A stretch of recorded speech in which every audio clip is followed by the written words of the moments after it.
bomb.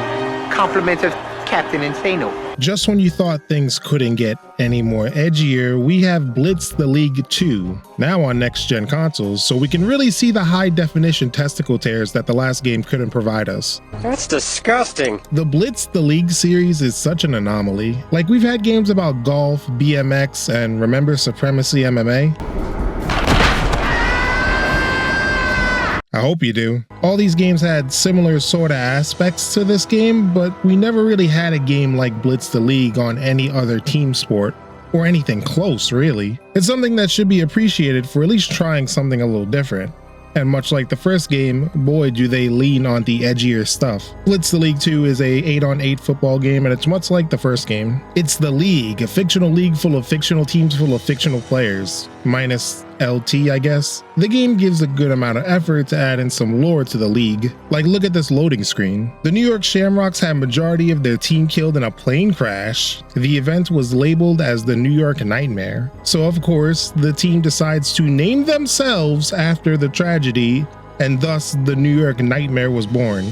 I just want to say, naming your own team after a tragedy that killed most of your own players is the most egregious thing I've heard in quite some time. Imagine if the Patriots named themselves the Bicurious Bedsheets after the Aaron Hernandez incident. It's just crazy. The game looks alright. It's not the pinnacle of graphics or anything, but it's also not a bad looking game either. The thing that makes the game shine is the weather. The rain and snow in this game look pretty damn good, to be honest with you. The field gets all muddy and the mud spreads more and more as the game goes on. And you even have these puddles that remind me of those shitty realistic GTA graphics videos, where they just place 7,000 puddles on the ground and call it realistic. Sorry if that's too specific, but the weather effects are more than just cosmetic, they affect gameplay. You can slip sometimes, it's almost comical.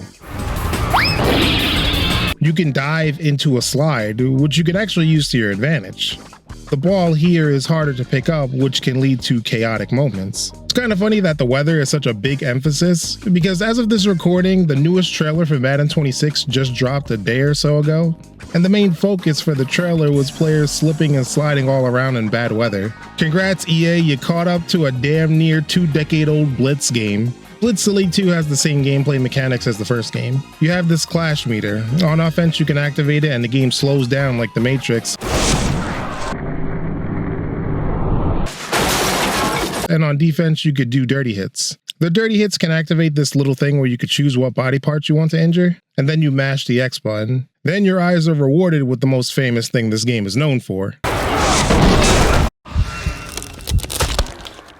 Damn, he ain't gonna be able to move for a while. Oh, wait, he's up. Never mind, he's back. These little injury videos are pretty gruesome, albeit very over-exaggerated. You can even argue that this was the start of the X-ray moves in the modern Mortal Kombat games. And much like the characters in Mortal Kombat, these dudes just take a massive amount of punishment and they're just fine. It's comical. I can German suplex a dude so hard that he has static shock powers running through his body. But he's fine. Bones snap, bones shatter, and you can even bestow urine energy into the player. And then you have this little mini game where you have to inject the player with quote-unquote juice. You know, the kind that Barry Bonds and Lance Armstrong are into. And it heals them completely. Every time I see this, I'm just reminded of that one scene in Family Guy where Peter is like, "Why are we not funding this?" Like seriously, a needle that can heal most broken bones in a matter of minutes is crazy. I hope people in the world of Blitz the League are living their best life. You earn these tokens throughout the game. Dirty hits, scoring touchdowns, turnovers, taunting, touchdown celebrations, which are new.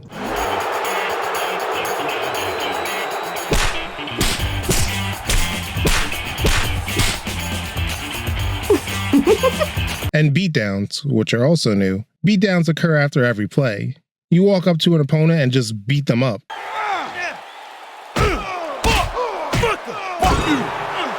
Why does he attack him with like a slashing motion? Like he has Wolverine's claws or some shit. Bro, you're swiping at a dude with a helmet on with your regular human fingernail. Oh, whatever. All this stuff can earn you tokens, and if you get 6 tokens, your clash meter becomes unleashed. On offense, time slows down and you move even faster, and you could do your best Antonio Brown impersonation. Damn! He ain't gonna be in Rush Hour 3. While on defense, you can unlock more brutal hits. Even these double team hits that look like a wrestling tag team finisher. Doing all this can result in a fumble, but it's pretty weird and doesn't look right a lot of the time, because you can clearly see that the player hits the ground with the ball in his possession, which would rule him down and the play over. But the camera abruptly cuts to the action and says fumble, and there's no way to react to this. I feel like it oftentimes helps the team who fumbled. You might be saying to yourself that this seems to be really similar to the last game, and that's because it is. The biggest flaw of Blitz the League 2 is that it's traditional Blitz gameplay, and in a vacuum there's nothing really wrong with that. Blitz is fun. I like Blitz. But these games just needed to evolve in some type of way, and they never did. Blitz in the arcades was fast-paced pick-up-and-play action. Blitz on PS1 and N64 were that, but on home consoles. Blitz on PS2 started to wear a little thin, but still fun. Blitz on PS3? It's overstayed its welcome. Gameplay just needs a little bit more depth than an over a decade-old arcade game at this point. It's, for the most part, Blitz gameplay with an edgy coat of paint on it. It can get repetitive really fast. You dive at a guy, you tap a button, you break bones, you take drugs. You dive at a guy, you tap a button, you break bones, you take drugs. You dive at a guy, you tap a button, you break bones, you take drugs. It's like Groundhog Day, but in super violent football form. There's also a campaign mode. It starts out with a cinematic where LT blocks a field goal and runs it back for a touchdown to win a very thrilling game with the final score of 6-0. We are shown into the press box. The chairman of the league is talking to us. The name is the franchise.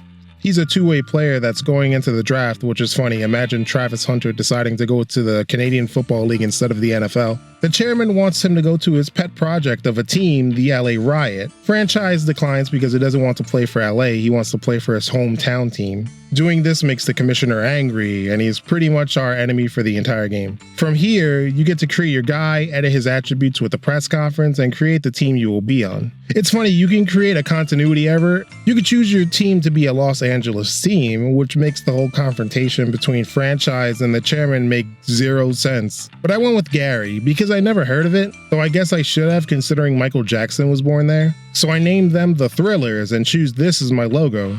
There's no connection to Michael Jackson in this logo, I just thought it looked cool. After all of that, you are dumped into the main menu of the mode, and it essentially works the same as the last game.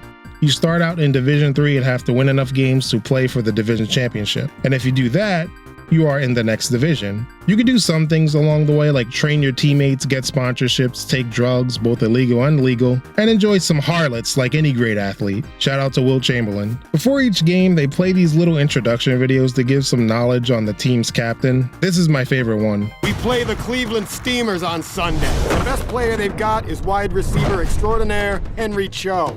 Cho was like the bad guy in a Hong Kong action movie. Dude's got Hong Kong action moves off the field, too. Cho's got style. But he has one problem. Half the team is doing his wife. The team's name is Cleveland Steamers. This Jet Li dude is just karate kicking everyone. And someone on the development team had to be like, hey, we didn't make it edgy enough. So they just threw in that everyone on the team is banging his wife at the last minute. After some time playing, the commissioner has LT's character join our team. He eventually shows that he was a very big fan of The Cosby Show growing up because he spikes our drink. This was a banned substance and we get arrested. There's this whole little mini section where we play prison ball. It's a nice change of pace too, especially considering there's no special teams really, and you have 4 downs to get to the end zone. But we play well and get out early. We rejoin the team and eventually figure out why we tested positive for a banned substance. Wait, he doesn't know, does he? Know what? That drug test you Shut failed? the fuck up! There was Sands! He spiked your drink! What? Don't listen to this fool. He's full of shit.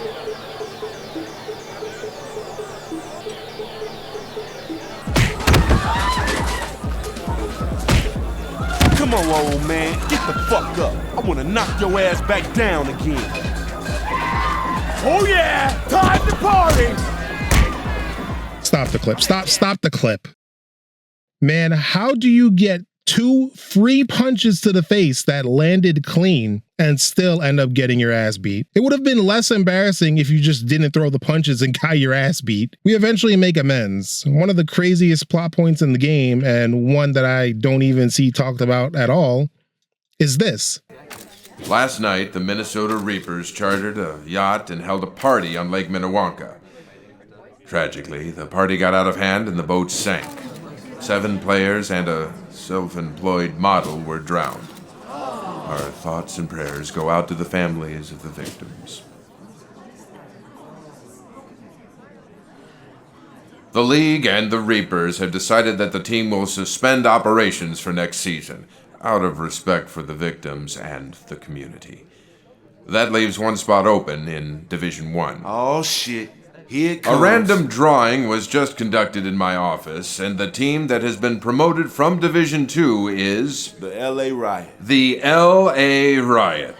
So the commissioner killed the players of this team just so he can insert the LA Riot into Division 1? Am I reading that right? Or, well, anyway, we schemed to take down the commissioner. We win our final game against the LA Riot, and the commissioner gets arrested. Insider trading, money laundering, extortion. You're called, commish. You don't know the truth. Nope. Let me just say, But they do. But now, This isn't finished, franchise. Yeah, we would never get that sequel. I mean, this campaign is all right. This isn't going to be a story that you pass down from generation to generation or anything. Commissioner Bad, beat him. And also, I guess, have sex with some chicks along the way. Blitz the League 2 is very much the same game as the first one. It's Blitz with even more window dressing. It's like a bag of Lay's chips. It looks full, but in actuality, only 30% of the bag has chips in it. Blitz is fun, just for a very, very, very, very, very, very short amount of time. This would be the end of the Blitz series because Midway would die not too long after this game was released. All of Midway's intellectual properties would get spread across the gaming landscape like a Dragon Balls after you made a wish. The NBA Jam IP along with the Blitz IP would end up with EA, also known as Scrooge McDuck in video game corporation form. The NFL Blitz reboot, revival, whatever you want to call it, was not as well received and even watered down compared to even the arcade game of Blitz, as the NFL didn't want things like post-play tackles in their game. Since then, Blitz has been MIA. The legacy of Blitz the League is the X-ray injuries that people react to and even still get used in memes to this very day. But another thing that this game is known for today is that it is obscenely expensive. Listen, $100, I can just watch a YouTube video of balls exploding for free.